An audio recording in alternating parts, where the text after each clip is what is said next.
Alright, welcome back to the channel. Warhammer Man back in the studio, and today we've got our Saturday pre-orders.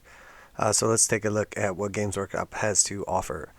Remember to make sure to like and subscribe for Warhammer 40,000 Kill Team Necromunda, Age of Sigmar, and warcry content as well. So we have our Saturday pre-orders. Fasnir Ron and Dominion Zephyr smash their way out of the Black Library. So Black Library 2022. All about the Black Library this week with Warhammer Community. Colossal stack of brilliant literature, freshly out and ready to pre-order here. So here from the Horus Heresy, two legends of the Siege of Terra wrestle their way off the page and onto the tabletop this week, ready to biff back the traitor legions of the Horus Heresy. So we have Fasnir Ron, otherwise known as Dorn's Executioner. Fasnir Ron is the captain of the Imperial Fist's assault company and one big, beefy, brawling boy. With a direct line to some of the best barbering in the 31st millennium has to offer, Ron meets the double-crossing forces of the archenemy faces to face on the field of battle with his improbably sized twin power axes, the headsman and the hunter. He also has a bolt pistol, but it won't see much use. And then obviously his shield strapped to his back, along with his helmet. Very nice looking model. I really like this. Looks great. And he is coming to the Age of Darkness in glorious plastic. So that is something I did not realize before. I assumed that these were resin or forge rolled models, but he is in fact plastic, which is pretty cool. I did see quite a few of these painted up, and the face looks a little bit sketchy. I don't know what's going on over there, but it just something not quite right about it. In like 9 out of the 10 that I saw painted up in like a Warhammer community article, they look like trash. So I don't know if there's just not quite the right depth to the details or something going on there, but it looks a little rough. So maybe have to do a head swap on that one. So to make sure that he is looking his best as he takes on Horus, a motley band of ne'er-do-wells, the expert Warhammer Studio painters have kindly shot a video showing us how to get him parade ready. You can also download his full rules for use in games of Horus Heresy right here. So here we see a link to how to paint him. And then Dominion Zephyr, a little less impressive of a model in my opinion. Space Marines are unusually tough. That's like their whole deal. So when one of them gets so thoroughly bashed up that he can't get back up again, you know he's taken a real pasting. That's Dominion Zephyr of the Blood Angels, who took such a singular pounding he was forced to leave active duty and limp mournfully around the halls of the Imperial Palace. But we see obviously he has a bunch of bionic arms and a bionic leg as well. That is until he met the eccentric techno-archaeologist Arkan Lan, who had just the right parts to get Zephyr's bionic limbs to work. The rest, as they say, is history, much like any foe foolish enough to come within nuking range of lament and grief. Zephyr's master-crafted Volkite Serpenta pistols. As with his colleague above, the Warhammer Studio painters have prepared a video showing you a single best way for you to get all the right paint into all the right places, and as with his burly comrade above, you can download his full tabletop rules right here. And that is it for the pre-orders this week. And then we have Blackstone Fortress as well. It's not strictly new, but Blackstone Fortress, the hit game of breaking into ancient alien fortresses and scampering off with sackfuls of archaeotech swag, is back in stock in territories around the world. So apparently so little going on this week that they are bringing up that Blackstone Fortress is back in stores. This has actually been back in stores for a couple weeks. I noticed it showed up a while ago, and yeah, so apparently not selling out, or people just aren't noticing it. So they're letting everyone know it's back. I don't know if that is for everyone, but definitely in the United States it is and has been back for some time now. One of the most popular editions of the fan favorite Warhammer Quest series, Blackstone Fortress, follows the extra-legal exploits of Janus Drake, a rakish rogue trader who just can't stop plundering. He's joined by an eclectic cast of anti-heroes at Precipice, an interstellar freeport clinging to the hull of the galaxy's last known Blackstone Fortress, where humans and Xenos rub shoulders and plot their next caper. If you've never played Blackstone Fortress, it is extremely fun. Unfortunately, all the expansions were like super limited and can only be purchased third party at ridiculous prices. I really wish they would bring them all back. would make the game exponentially more fun if you could buy the starter and the expansion still. And then there's some great models in them as well. It is a very fun game.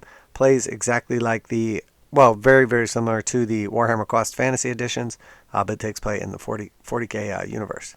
Blackstone Fortress is a fast-paced game of dungeon crawling for 1 to 5 players, scrumping for treasures from a forgotten age and battling against an unending title of monsters. Yeah, very cool. Love the models. It's a great set for sure. So let's jump over to Games Workshop's web store and take a look at the prices. So we see the Siege of Terra Defense of the Lionsgate map. Very cool. $65 and super limited. We see Fasnir Ron coming in at $35. Dominion Zephon at 32 on those USD. And those are plastic models, like I said. So if that is a factor for a lot of people, I really don't like resin. I obviously deal with a lot of Forge World stuff for commissions and whatnot, but not a big fan, especially of Games Workshop's resin in general. It takes a ton of prep work to get it looking good and acting right, and it's usually like bent and warped and all kinds of junk, and you pay a ridiculous price for it. Not the case this time. These are going to be some nice plastic models. No excuse for that face, though, I'm telling you. If anybody else saw that too, let me know in the comments. I know I was not the only one who noticed that it looked like somebody had took the face and hit it with some sandpaper or something. But we see also a bunch of books here. We see Sigismund the Eternal Crusader limited edition for $65, Eisenhorde Xenos illustrated and annotated edition hardback for $40, the Black Library Celebration 2022 paperback for $0.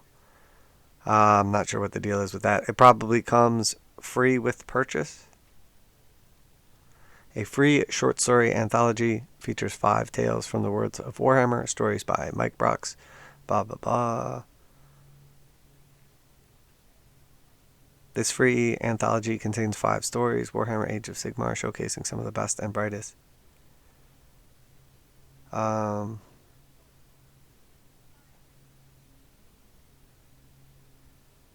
Okay, so I'm not sure. It's obviously just a taster for something that they're going to include with a purchase, but does not say what the purchase is. So maybe just if you buy any other Black Library thing. I don't know. We can explore that a little bit.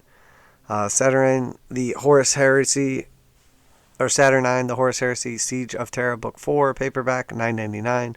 Witch Hunter, paperback, $9.99. Cadian Blood, paperback, $9.99.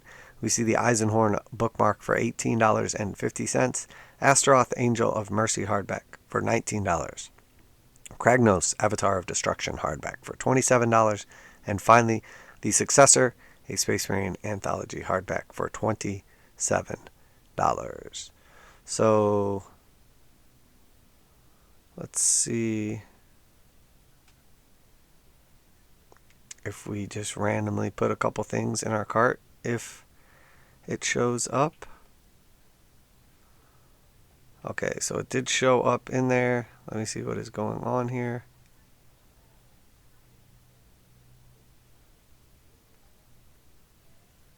So it was added in when I placed one of the other books in the cart. So we'll probably, yeah, okay. So that's it. So you get it free with one of the other books. I just put a random one in my cart. So I'm assuming that with any of the random pre-order purchases of the books right here, it will be included. So and then also just looking at last week's, obviously nobody else was awed by the Zone Mortalis Underhive Sector or the Warcry sets, as this time we see once again that none of them have sold out, which is not surprising at all. Obviously sales have slowed down tremendously for Games Workshop, and not to mention there's very little value in comparison to what has been in the past, unfortunately, with those Warcry sets. And also this is, the Underhive set is basically a bundle. It's not really a great deal. You're paying $190 for it, and then you're being forced to buy the Gang Stronghold as well for $90, which the Gang Stronghold is great. It's definitely awesome. $90 is a good deal for it. It's a ton of terrain.